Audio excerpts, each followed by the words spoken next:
Amén. Bueno, muy buenos días. ¿Cómo están? ¿Bien? Bueno, muchas gracias por estar junto con todos los hermanos y hermanas hoy alabando al Señor en la casa de Dios.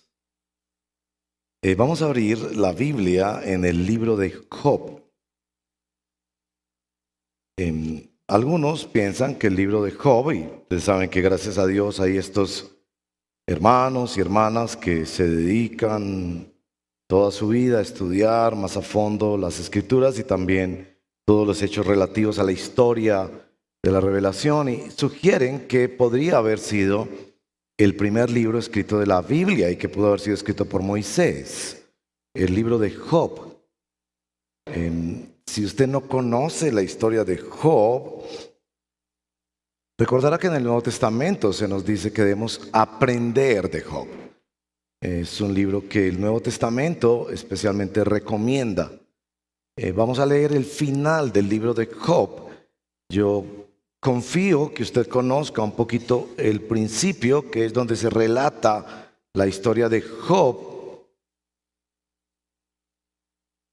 que ha venido a ser símbolo del cristiano que sufre y que confía en Dios a través de las pruebas, precisamente porque en los primeros capítulos relata unas tragedias y situaciones de todo orden, no solo en el orden económico o familiar, sino aún físico que vivió este hombre que la palabra de Dios dice que era temeroso del Señor. De acuerdo a la sabiduría de esa época, era reconocido como un creyente en el Señor, y sus diálogos con Dios reflejan eso claramente. Vamos a ir a Job, entonces capítulo 42. Noten por favor que ese capítulo, como acostumbramos siempre poner nuestra atención en un solo pasaje fundamentalmente de las Escrituras, esto es lo que llamamos predicación expositiva, y noten que tiene tres divisiones muy fáciles de percibir. Nuestro capítulo 42, un diálogo entre Job con el Señor, después una instrucción que el Señor le da a sus amigos para buscar la intercesión de Job, y en tercer lugar el relato del verso 10 en adelante de todo el bienestar que restauró el Señor en la vida de Job, y que nos llena en ese capítulo de una esperanza especial y claramente orientada por la palabra del Señor. Así que Job capítulo 42, leemos en el nombre del Señor. Entonces Job respondió al Señor: yo sé que tú puedes hacer todas las cosas y que ninguno de tus propósitos puede ser frustrado.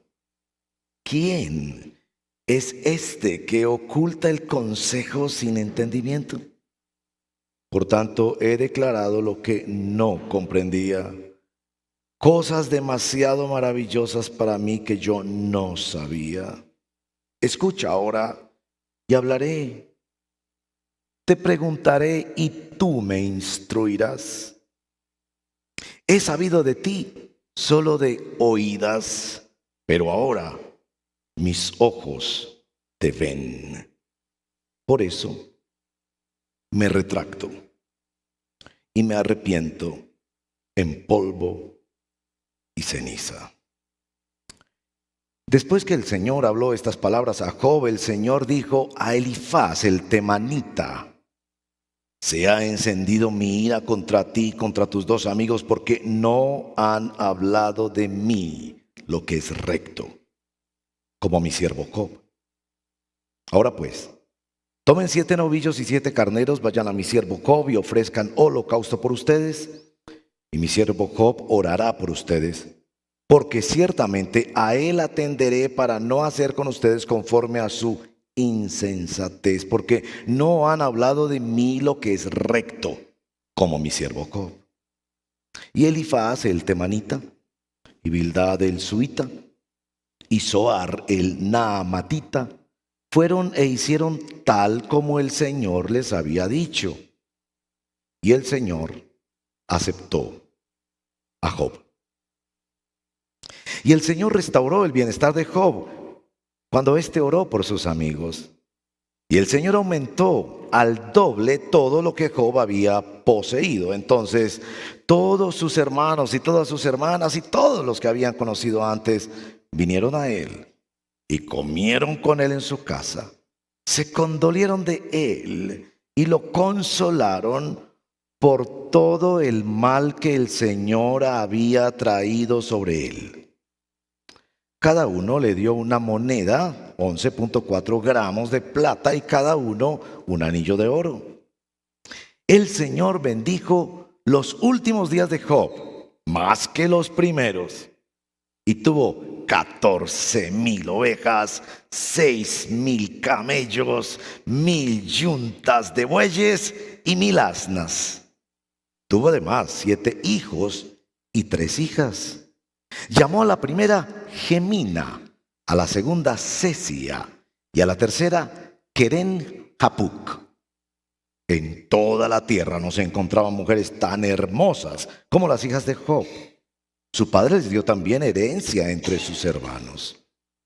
Después de esto vivió Job 140 años y vio a sus hijos y a los hijos de sus hijos, hasta 4 generaciones. Y murió Job, anciano y lleno de días. Esta es la palabra del Señor. Oremos. Señor,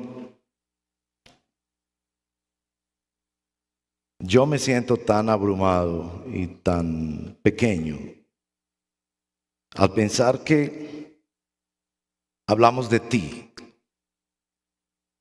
que eres infinito en tus perfecciones. Pero hemos de hablar de ti porque tú has decidido revelarte en tu palabra. No que podamos conocerte enteramente, pero sí suficientemente para correr a ti y creer en ti. Por favor, ayúdanos, Señor. Que al pensar de ti, no seamos orientados por nuestro miedo, ni por nuestra ambición, ni por ideas que nos parecen más aceptables, sino enteramente por tu revelación, por tu palabra.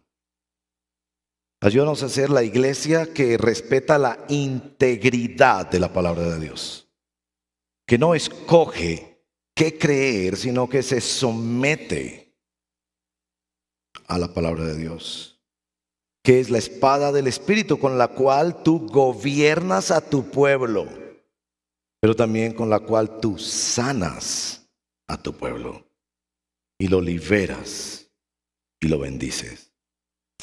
Ayúdanos, por favor, en este delicado tema de la soberanía de Dios. Te lo pedimos en el nombre de Jesús. Amén. Bueno, estamos haciendo esta serie de los atributos de Dios y hoy llegamos a la soberanía de Dios. Yo quisiera poner un subtítulo y es la soberanía de Dios. 3 efectos sorprendentes de la soberanía de Dios. Y creo que se ven claramente en nuestro pasaje y podemos decirlos desde el comienzo. 3 efectos de la soberanía de Dios. Trae arrepentimiento a nuestra vida. Nos permite conocer la intercesión de nuestro Señor Jesucristo y de su iglesia. Y trae restauración a nuestra vida. Por eso lo llamo 3 efectos sorprendentes de la soberanía de Dios.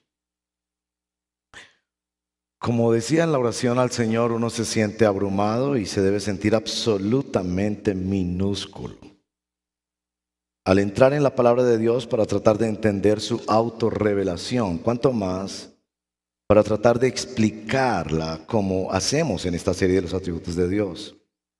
Se siente uno como una hormiga explicando el universo, como un niño de 4 años explicando con mucho orgullo la ciencia aeroespacial.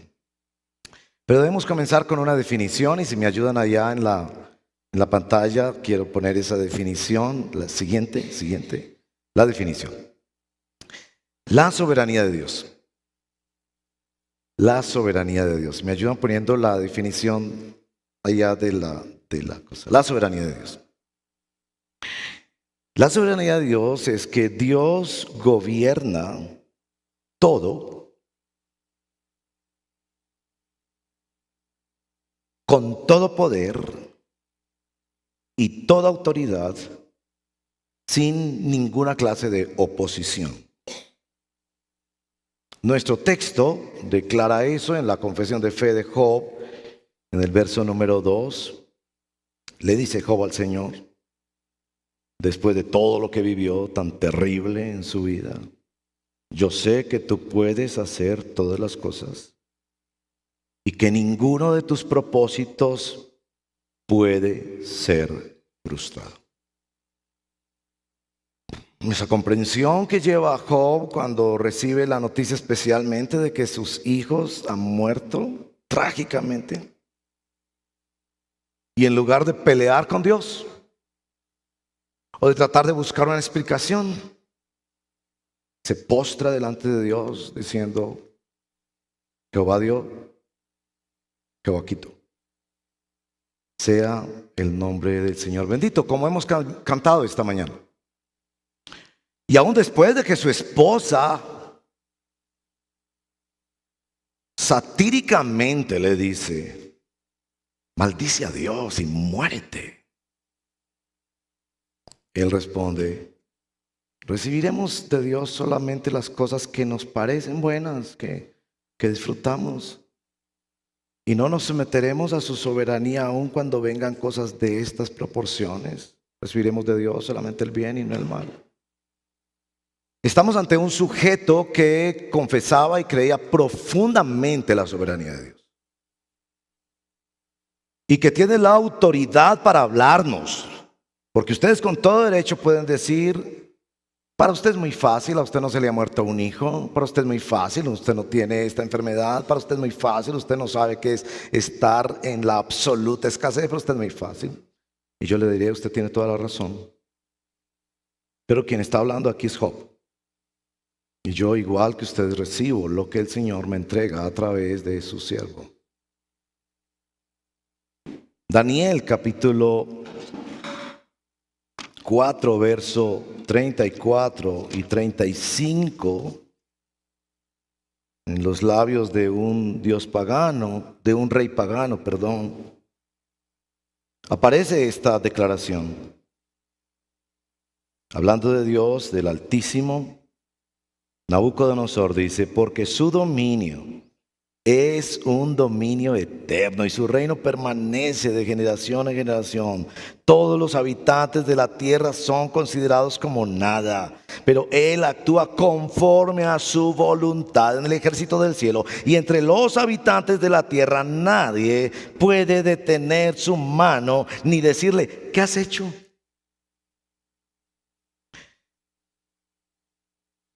En esencia, la soberanía de Dios es la práctica de todos los atributos de Dios.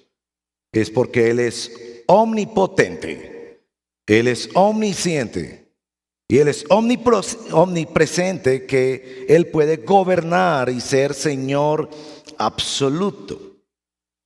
Ahora, nosotros nos resistimos a esta noción de soberanía. Ustedes saben, nuestro himno nacional tiene esta frase, que fue la frase que dio eco a todas las independencias en muchos países, especialmente en América, a partir de la Revolución Francesa. Pero este gran principio: el rey no es soberano, resuena, y los que sufren bendicen su clamor. Eso lo cantamos en nuestro himno nacional. Por supuesto, ahí se refiere al rey de Francia, en la Revolución Francesa, al rey de España, que colonizaba estas tierras. No nos gusta aceptar el concepto de la soberanía. Quisiéramos un Dios que esté solo en el rincón de amar y de ayudar. Y nos interesaría usar la palabra soberano, pero en ciertos territorios. Por ejemplo, decimos, ¿no?, que si una señorita es escogida en un reinado de belleza, es la soberana de la belleza.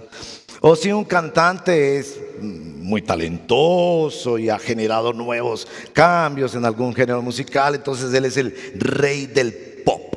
Y nosotros aceptaríamos si fuéramos convocados a la selección de fútbol de Colombia, que el director técnico soberanamente escogiera a algunos y soberanamente nos dejara en la banca sin jugar ni un solo partido.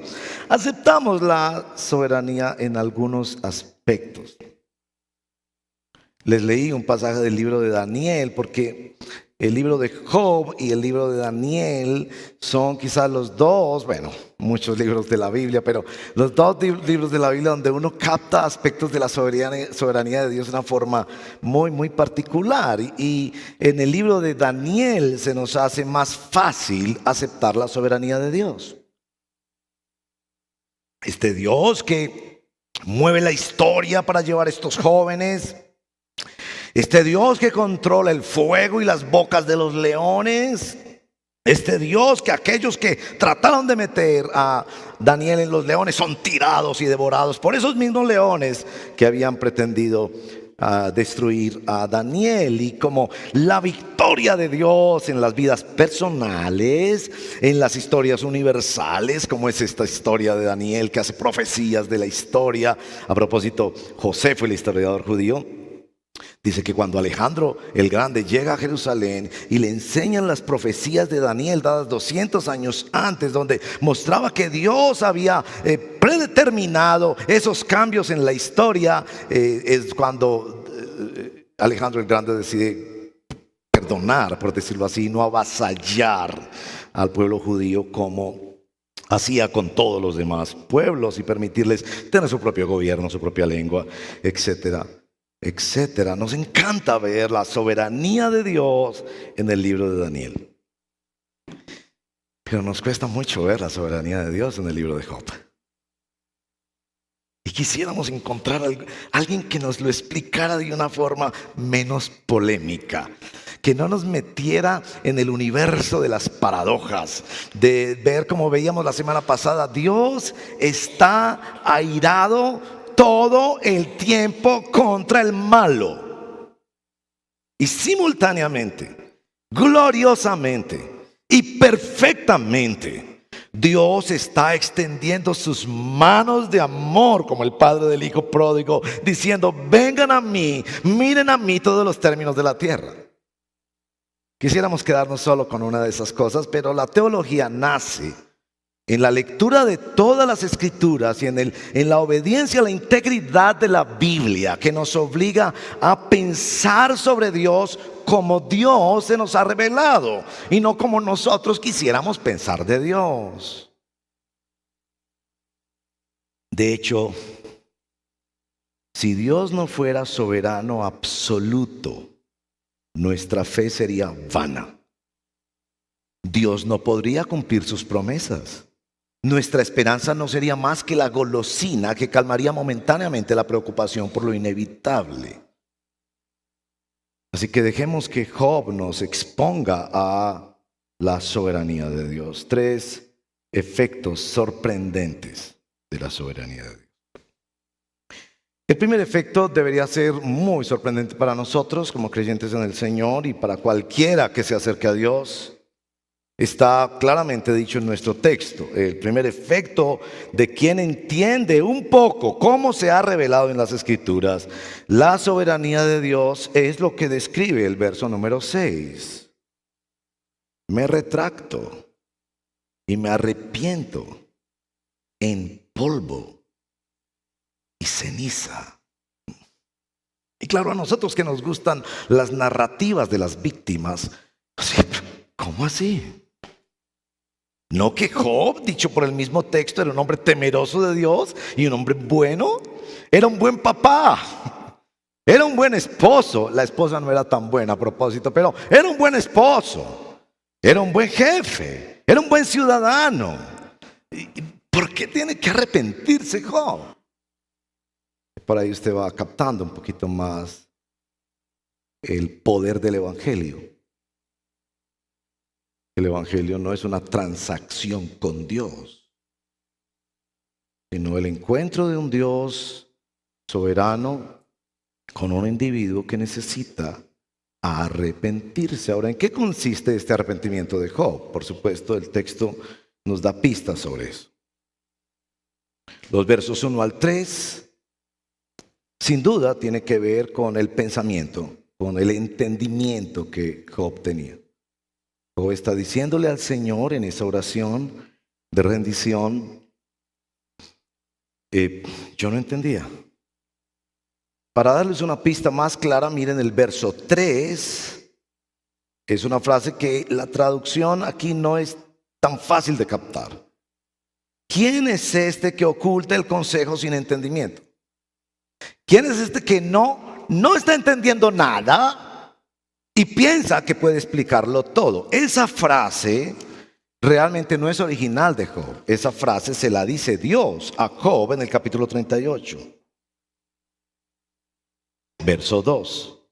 ¿Quién es este que obscurece el consejo con palabras sin conocimiento? Y por ahí nos damos cuenta que para poder entender el arrepentimiento de Job necesitamos leer los capítulos 38 al 41. Y entonces, si usted se anima a leer el libro de Job, que es muy importante para nuestro crecimiento espiritual, se da cuenta que es en el capítulo 38 donde después de que Job ha hablado todo lo que ha querido hablar, después de que los amigos han venido a hablar todo lo que han querido hablar, después de que un joven llamado Eliú también interviene y habla todo lo que quiere hablar, en el capítulo 38 habla Dios. Y luce más como una confrontación sobre la ignorancia. Y ustedes van a ver, es una cantidad de preguntas retóricas que le hace Dios a Job. De hecho, miren el capítulo 38, verso 3. Ciñe ahora tus lomos como un hombre. Yo te preguntaré y tú me instruirás. Es decir, el Dios soberano toma a este individuo que ha sufrido grandemente y le dice, tú piensas que me entiendes a mí, tú piensas que puedes gobernar el universo con 2 o 3 principios, que tú te figuraste cómo es el asunto. Bueno, siéntate y yo te voy a hacer preguntas.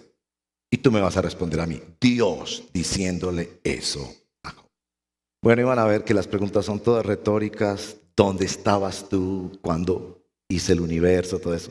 ¿Qué sabes tú de esto, de aquello, de lo otro? Puedes tú en el capítulo 40 y 41 hay una descripción de 2 grandes animales que parece que son animales reales. Behemoth y Leviatán. ¿Puedes tú dominar la creación como yo puedo controlar y hacer la creación? Y por eso, en el capítulo 42, Job retoma esas mismas palabras de Dios en el capítulo 38:3 y se las repite, pero ya Job diciéndole a Dios, escucha ahora y te hablaré, te preguntaré y tú me instruirás. Es en principio el reconocimiento de la ignorancia.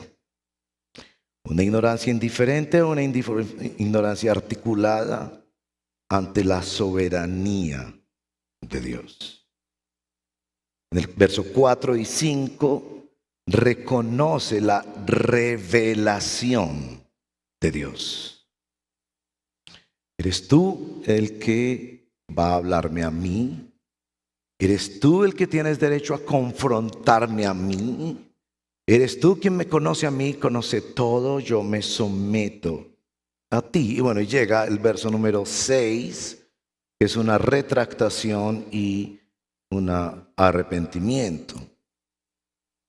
Una forma de verse a sí mismo ante Dios. Hay 2 grandes palabras en el Antiguo Testamento sobre el tema del arrepentimiento. Son 2 grandes expresiones que se usan para hablar de esto del arrepentimiento, que es un tema muy importante y que tú no puedes entender el Evangelio si no incorporas esa palabra y si no dejas que sea la palabra de Dios la que te instruya sobre el significado de esa palabra. Las 2 palabras se combinan para hablar del efecto profundo del dolor que da algo, pero sobre todo el arrepentimiento, como ya se ve en el término metanoia del Nuevo Testamento, es un cambio de forma de pensar. Por eso cuando tú experimentas el arrepentimiento, que además de ser una orden de Dios, es un don de Dios, tú debes responder a la pregunta, ¿cómo ha cambiado tu pensamiento? Por ejemplo, en los años 50, muy infundido por las películas norteamericanas que llegaban a nuestra tierra, posteriormente mexicanas también, todos los protagonistas fumaban. No sé si usted ha notado eso. Todo el mundo fumaba. De hecho, se tomaba el fumar como una cosa de alta distinción, ¿cierto? Había cierta pose inclusive y canciones que hablaban de eso. Así se veía ese asunto como cierta distinción cuando los jóvenes querían parecer grandes, cuando las damas querían parecer libres y de alta sociedad y cuando los señores querían parecer como unos potentados, fumaban.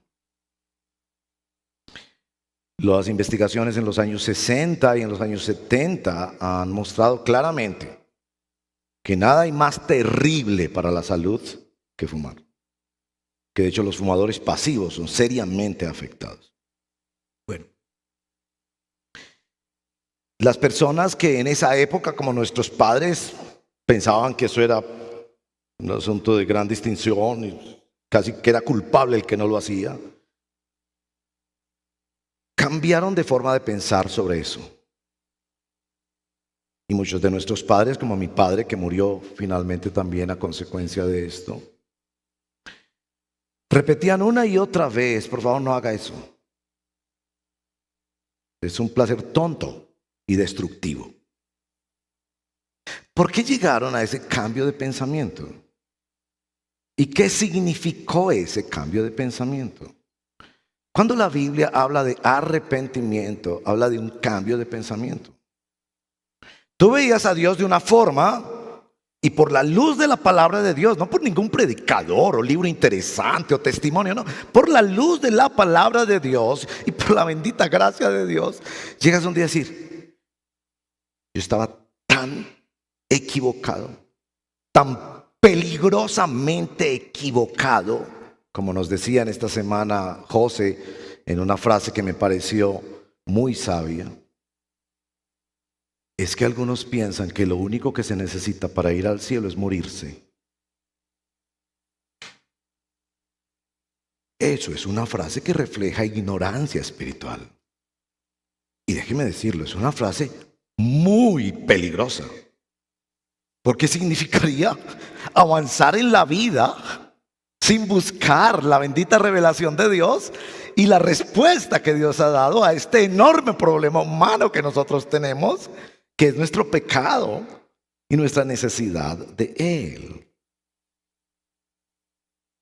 Job reconoce que su forma de pensar sobre Dios era equivocada. Tan equivocada que usa esta expresión en el verso 5 para metafóricamente ayudarnos a entender. He sabido de ti solo de oídas, pero ahora mis ojos te ven. ¿Ven la diferencia? Los dos son formas de conocimiento. Usted puede conocer mucho a través de oír podcast, buenas predicaciones y todo eso. Hay mucha información que puede llegar por la oída. Pero qué tan distinto es que ahora físicamente con tus ojos a unos pocos metros de distancia tú puedas abrazar a esa persona, como quienes empiezan estas relaciones virtuales por distancias y ahí hay visibilidad y todo. Pero imaginemos que solo fuera por teléfono y después de unas semanas dice, no, yo no aguanto más, esta relación no puede ser así, yo necesito verte, estar cerca. Y él muestra esa diferencia y por eso él se retracta de un conocimiento basado en sus términos humanos y decide arrepentirse delante del Señor y retractarse de cosas que había dicho, seguramente, o de su percepción sobre Dios. Y leemos más adelante que el Señor le defiende en cuanto a lo que él había dicho sobre Dios. El arrepentimiento implica, mi hermano y mi amigo, que usted piense de otra manera. Entonces no piense que usted puede seguir a nuestro Señor Jesucristo y declararse salvo y de reconocer a Dios para salvación y vida y tener seguridad eterna si usted no puede describir qué cosa usted pensaba antes que ahora piensa distinta. ¿Y por qué lo piensa distinto? ¿Y por qué era tan peligroso pensar así de Dios, de la vida, de la eternidad, de la muerte, de la salvación, de la fe? Y claro, iluminado por la palabra del Señor. Y lo que está haciendo Job es responder a capítulo 38, 39, 40, 41, donde el Señor ha venido con una avalancha de revelación sobre Job. Y su respuesta ante la palabra del Señor es: yo me retracto y me arrepiento. Entonces, un efecto de la soberanía de Dios cuando se nos revela en la palabra de Dios es callar nuestra boca, reprender nuestros propios pensamientos y volvernos a Él y decirle: tú eres Dios, sea Dios veraz y todo hombre mentiroso. Someternos a su palabra. Bien. El segundo efecto tiene que ver con este y ya no aplica para Job, sino para sus amigos. Una de las cosas del libro de Job más intrigantes son los discursos de los amigos de Job. Veníamos con mi esposa en el carro ahora escuchándolos. Y sin duda, uno escucha esos discursos de los amigos de Job y uno dice: oye, pero ahí hay mucha sabiduría. Sí, o sea, hay muchos principios, ¿cierto? ¿Cuál era el problema de los amigos de Job? Y evidentemente hay un problema porque se dice en 2 lugares, verso 7, no han hablado de mí lo que es recto, como mi siervo Job.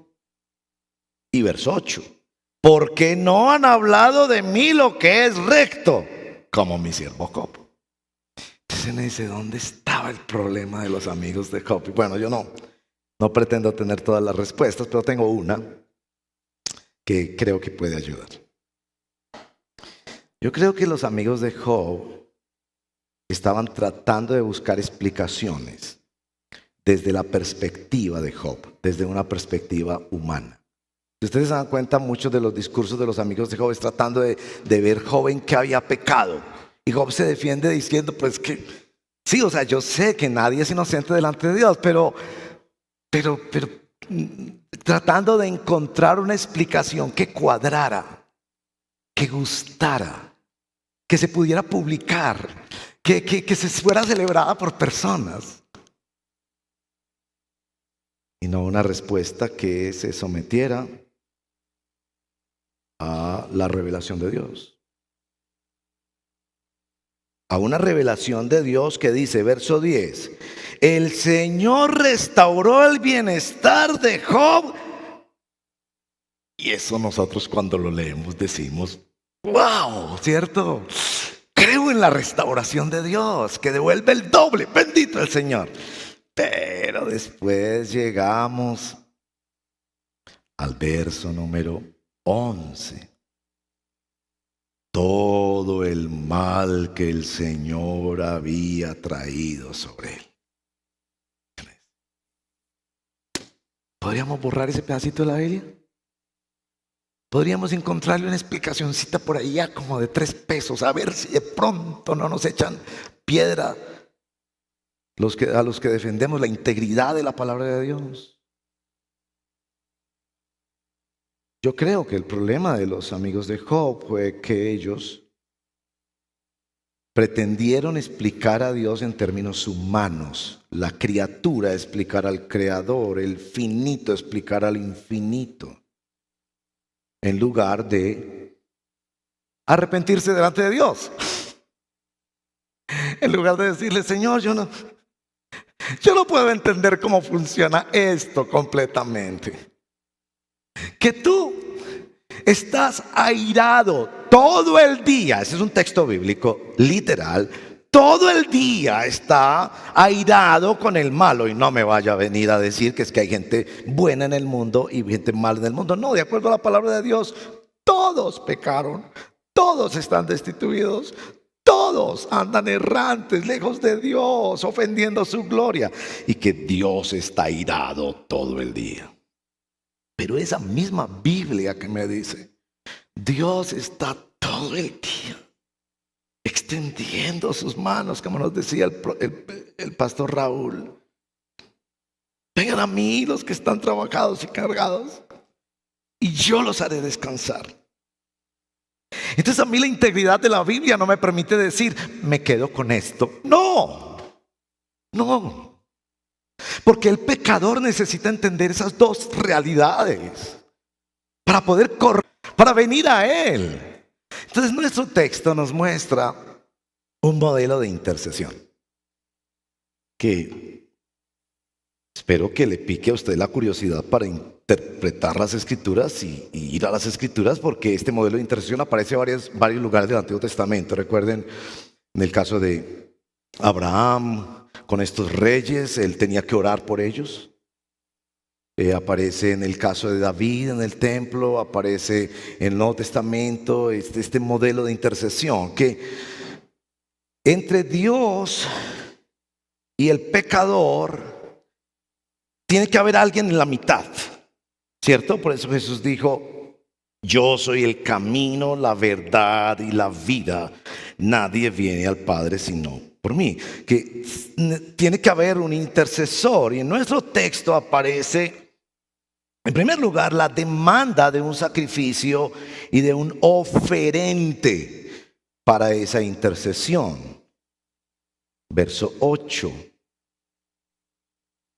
Ahora pues, tomen 7 novillos y 7 carneros, vayan a mi siervo Job y ofrezcan holocausto por ustedes, y mi siervo orará por ustedes, porque ciertamente él atenderá para no hacer con ustedes conforme a su insensatez, porque no han hablado de mí lo que es recto como mi siervo Job. Un texto similar es Isaías capítulo 53, verso 12, porque derramó su alma hasta la muerte, y con los transgresores fue contado. Y me muestran ese texto ahí, Isaías 53, 12. Llevó el pecado de muchos e intercedió por los transgresores. Ahí está ese concepto de alguien que se pone en la mitad y asegura que haya un pago justo por, en este caso, lo que llaman el pecado de la insensatez, vaya pecado, y que sea el oferente adecuado. Debe ser Job el que ore por ustedes. En el verso 7 y 8 declara la culpa y la reacción de Dios. No hablaron de mí lo que es justo. Y en el verso 9 aparece la obediencia de estos 3 amigos de Job.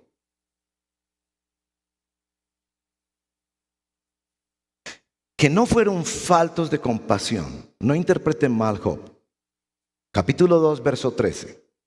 Ellos fueron donde Job, amaban a Job, eran sus amigos. Y cuando lo ven en un estado tan deplorable, el texto dice, 2:13, que estaban tan aplastados de dolor viendo a su amigo en esa situación que pasaron una semana sin ser capaces de decir una palabra.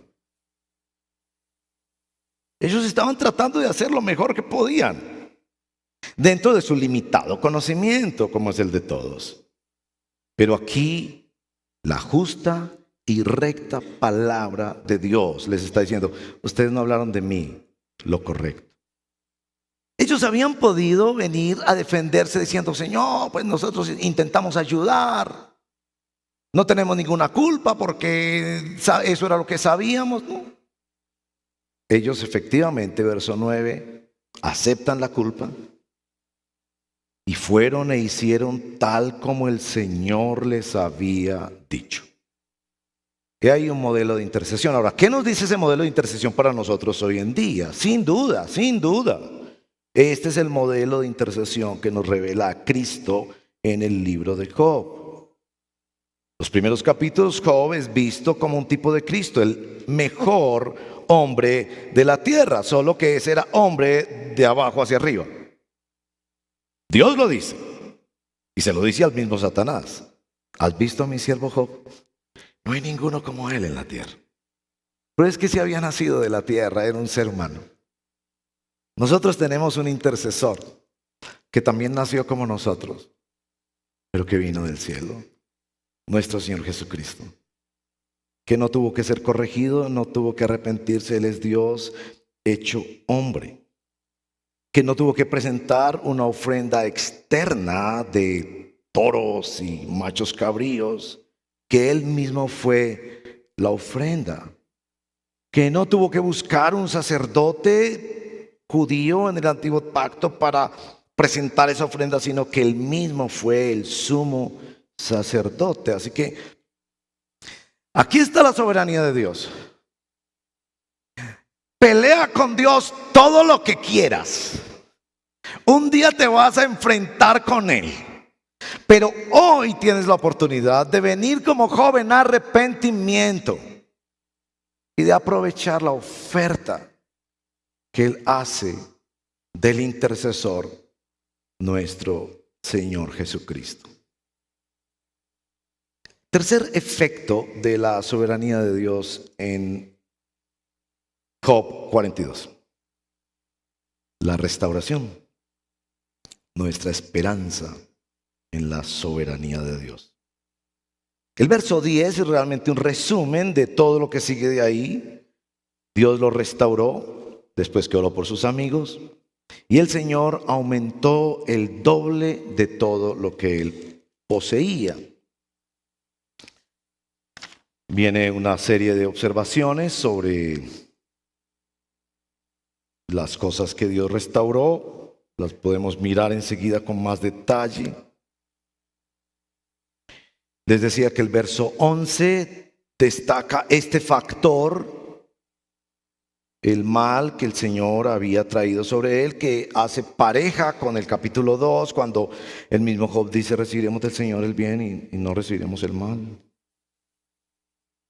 Las confesiones históricas de fe, que son muy importantes porque son hermanos que pasaron décadas pensando, orando, que eran gente piadosa, que luchaba con estas cosas.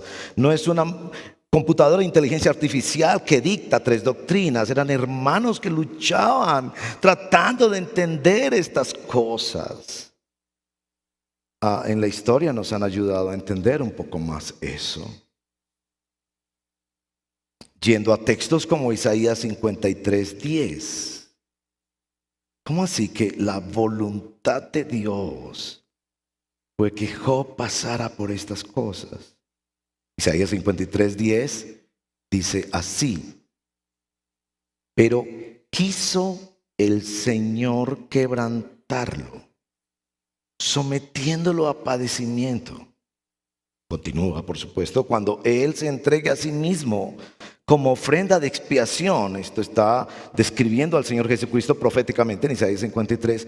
Verá a su descendencia, prolongará sus días, y la voluntad del Señor en su mano será prosperada. Claro, la voluntad del Señor en capítulos 1 y 2 de Job, nosotros sencillamente caemos arrepentidos, postrados en adoración, diciendo: yo no entiendo, Señor, cómo a un hombre bueno, buen papá, buen jefe, buen esposo, temeroso de Dios, le pasan estas cosas.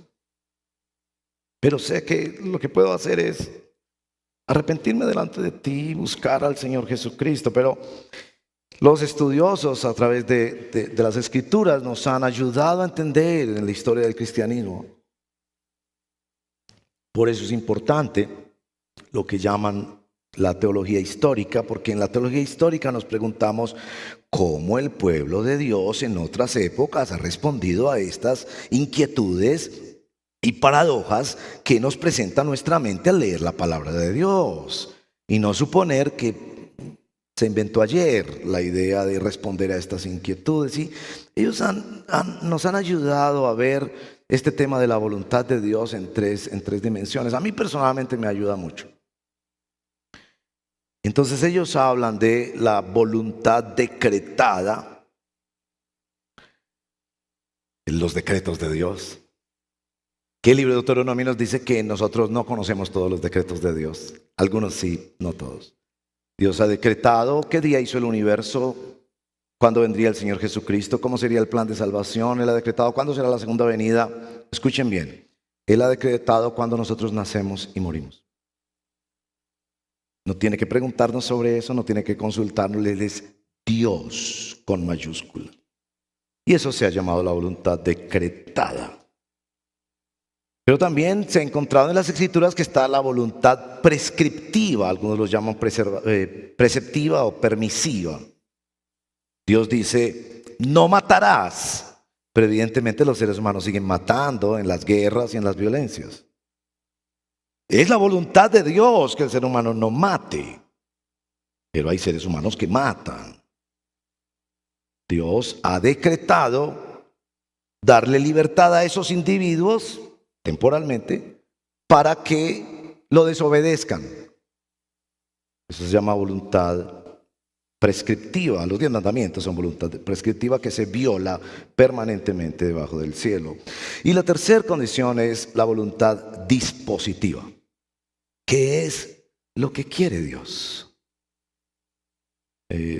Por ejemplo, 1 Timoteo 2, 3 y 4 dice, porque esto es bueno y agradable delante de Dios de su Salvador, el cual quiere que todos los hombres sean salvos y vengan al pleno conocimiento de la verdad. Él quiere eso.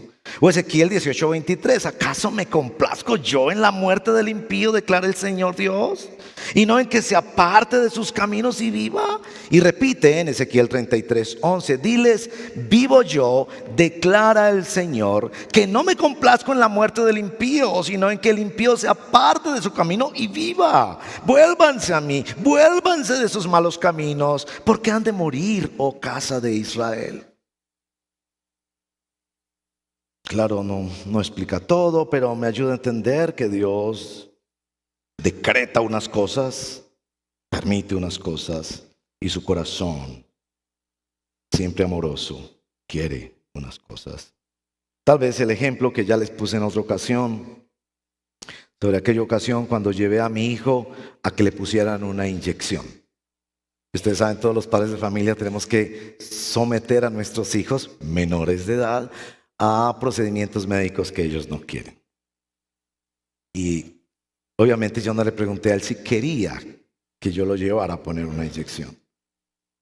No funciona así. Yo decreté que se la ponía o se la ponía. No le di la posibilidad de conocer una voluntad prescriptiva.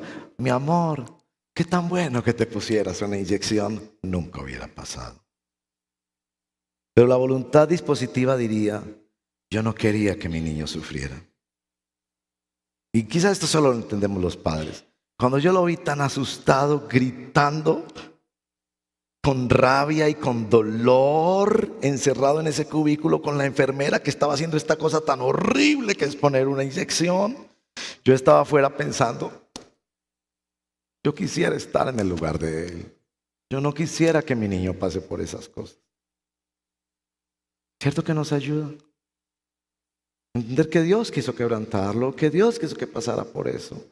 Pero que Dios tiene una voluntad más compleja de lo que nosotros podríamos pensar.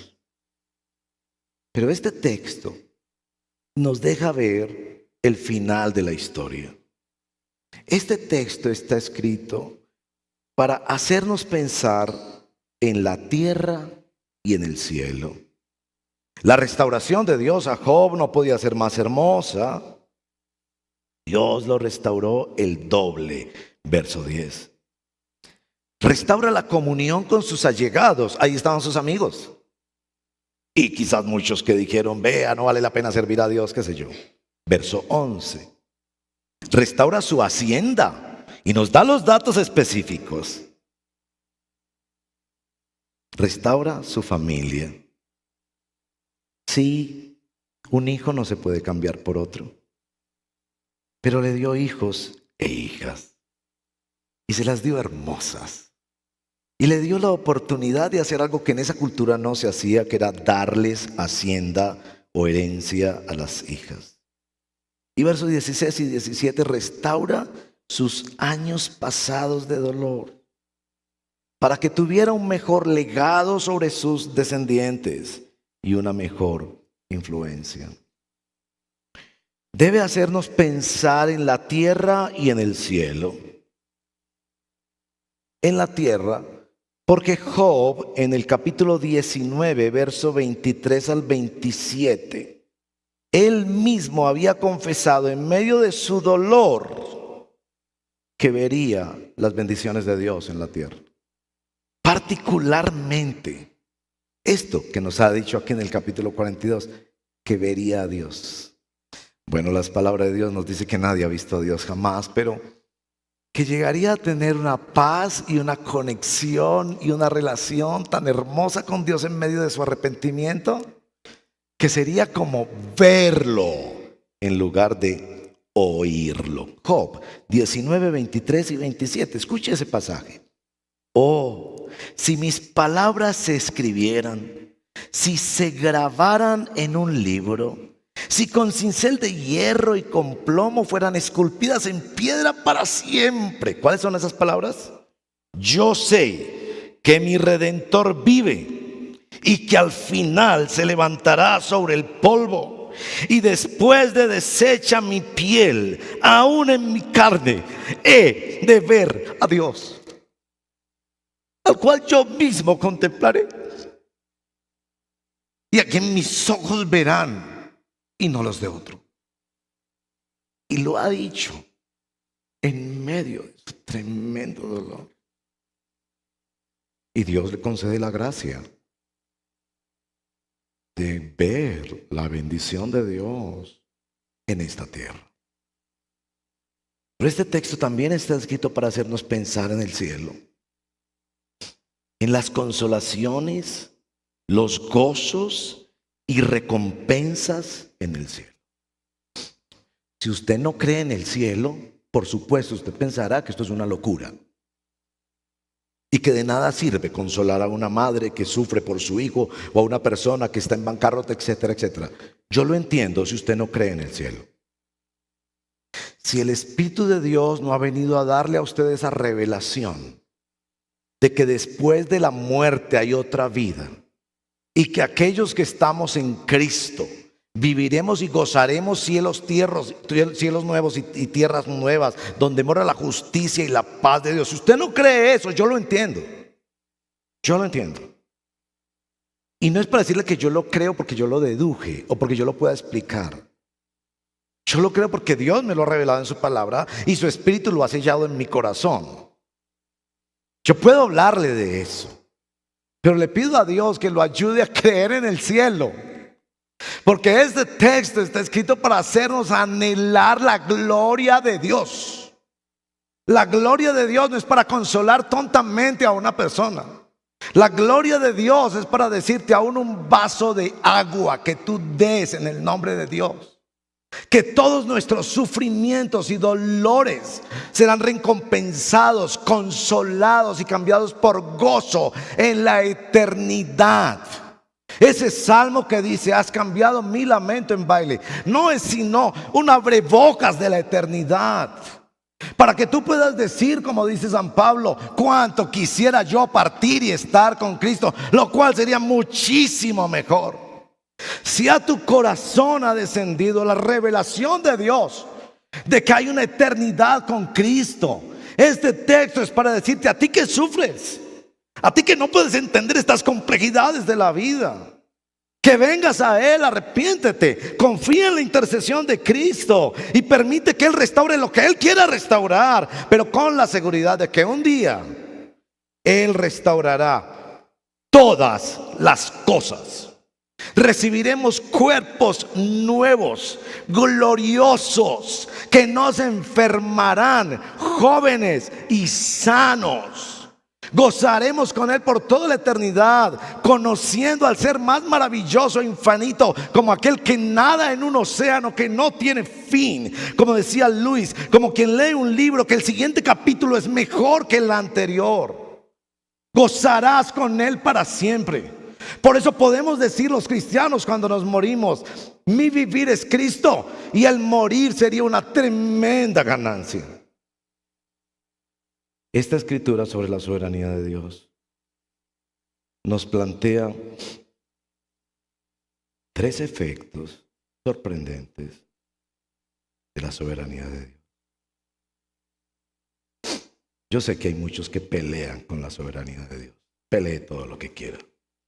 Al fin y al cabo, un día se morirá y tendrá que enfrentarlo a Él. Eso no es problema mío, es problema suyo. Pero para aquellos que nos rendimos por fe y creemos en la soberana palabra de Dios, esto, mis amigos, es glorioso.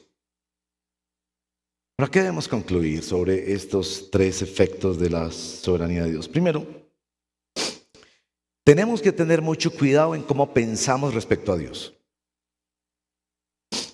Sí, es un error pensar que Dios es un vengador lleno de ira, como una máquina que fríamente controla los destinos del mundo. No, ese no es el Dios de la Biblia.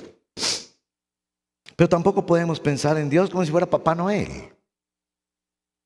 que no quiere corregir nuestros caminos, que no se mete con nuestra vida, que no es Señor.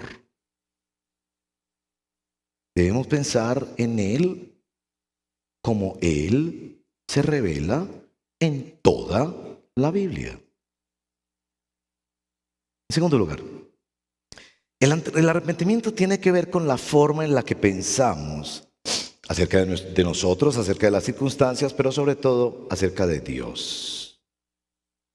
En tercer lugar, Dios ofrece un camino de salida ante nuestra culpa e ignorancia. Y eso se llama el Evangelio glorioso de nuestro Señor Jesucristo. Y en cuarto lugar, Dios restaura todas las cosas. Y eso no es una fórmula para prometerte el cielo en la tierra, pero sí es una fórmula para prometerte el cielo desde la tierra. Oremos. Toma un momento ahí de silencio, habla con el Señor. Cuando leemos juntos la palabra de Dios en la iglesia, cada uno, por supuesto, emprende un debate mental, recibe palabras que en principio confrontan, pero que también buscan traer consuelo. Habla con el Señor. ¿Qué es lo que el Señor trae para ti? Como a veces decimos, ¿con qué me voy? ¿Qué voy a seguir meditando y reflexionando de la palabra? ¿Qué me llama a cambiar? Señor, muchas gracias por tu palabra. Como decíamos al principio, nos es más fácil ver tu soberanía en el libro de Daniel, donde individuos son claramente guiados, protegidos, naciones son juzgadas y sometidas, tu pueblo es especialmente protegido.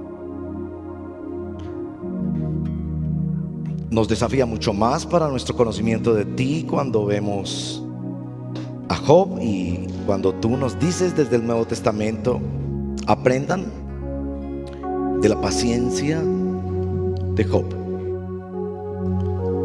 y conozcan el fruto que esto puede traer a sus vidas. Aquí estamos, Señor, pidiéndote tu misericordia. Ayúdanos, por favor. No somos más que polvo y ceniza. En las aflicciones queremos someternos a ti. En las bendiciones queremos someternos a ti. Necesitamos tu instrucción, conocerte más. tus propósitos y tus caminos. Queremos aprender a amarte en respuesta a tu amor en nuestro amado Señor Jesucristo. Queremos seguir predicando el Evangelio que confronta a las personas con su necesidad y su pecado, y que simultáneamente les extiende el llamado del amor de Dios para salvación y santificación a través de la obra suficiente de nuestro amado intercesor, nuestro Señor Jesucristo. Queremos pedirte que aumentes nuestra fe para fijar la eternidad a nuestros ojos, para pensar más en el cielo, para prepararnos más para el cielo. Y mientras caminamos en esta vida, te pedimos que restaures,